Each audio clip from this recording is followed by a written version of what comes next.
हिमालय के स्थावर जंगम द्विविध स्वरूप एवं दिव्यत्व को वर्णन, मेना के साथ उनका विवाह तथा मेना आदि को पूर्व जन्म में प्राप्त हुए सनकादि के शाप एवं वरदान का कथन।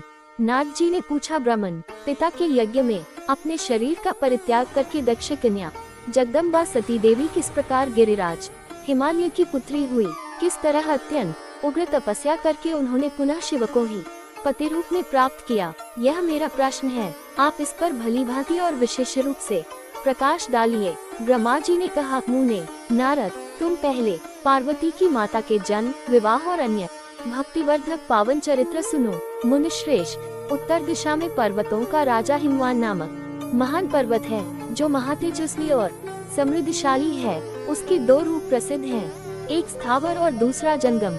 मैं संक्षेप से उसके सूक्ष्म स्थावर स्वरूप का वर्णन करता हूँ। वह रमणीय पर्वत नाना प्रकार के रलों का आकर खान है और पूर्व तथा पश्चिम समुद्र के भीतर प्रवेश करके इस तरह खड़ा है, मानो भूमंडल को नापने के लिए कोई मानदंड हो। वह नाना प्रकार के वृक्ष से व्याप्त है और अनेक शिखरों के कारण विचित्र शोभा से संपन्न दिखाई देता है।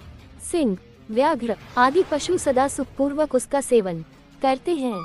हिम का तो वह भंडार ही है, इसलिए अत्यंत उग्र जान पड़ता है। भांति भांति के आश्चर्यजनक दृश्यों से उसकी विचित्र शोभा होती है। देवता, ऋषि, सिद्ध और मुनि उस पर्वत का आश्रय लेकर रहते हैं। भगवान शिव को वह बहुत ही प्रिय है, तपस्या करने का स्थान है। स्वरूप से ही वह अत्यंत पवित्र और महात्मा उनको भी पावन करने वाला है।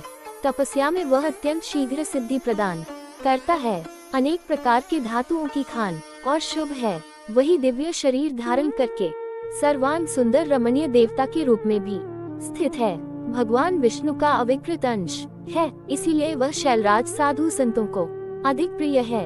एक समय गिरिवर हिमवान ने अपनी कुल परंपरा की स्थिति और धर्म की वृद्धि के लिए देवताओं तथा पितरों का हित करने की अभिलाषा से अपना विवाह करने की इच्छा की। मुनीश्वर, उस अवसर पर संपूर्ण देवता अपने स्वार्थ का विचार करके दिव्य पितरों के पास आकर उनसे प्रसन्नता पूर्वक बोले। देवताओं ने कहा, पितरों, आप सब लोग प्रसन्नचित होकर हमारी बात सुने और यदि देवताओं का कार्य सिद्ध करना आपको भी अभीष्ट हो तो शीघ्र वैसा ही करें। आपकी ज्येष्ठ पुत्री जो मेना नाम से प्रसिद्ध है, वह मंगल रूपिणी है। उसका विवाह आप लोग अत्यंत प्रसन्नता पूर्वक हिमवान पर्वत से कर दें। ऐसा करने पर आप सब लोगों को सर्वथा महान लाभ होगा और देवताओं के दुखों का निवारण भी पग पग पर होता रहेगा। देवताओं की यह बात सुनकर पितरों ने परस्पर विचार करके स्वीकृति दे दी और अपनी पुत्री मेना को विधिपूर्वक हिमालय के हाथ में दे दिया। उस परम मंगलमय विवाह में बड़ा उत्सव मनाया गया। मुनीश्वर नारद, मेना के साथ हिमालय के शुभ विवाह का ये सुखद प्रसंग मैंने तुमसे प्रसन्नता पूर्वक कहा है।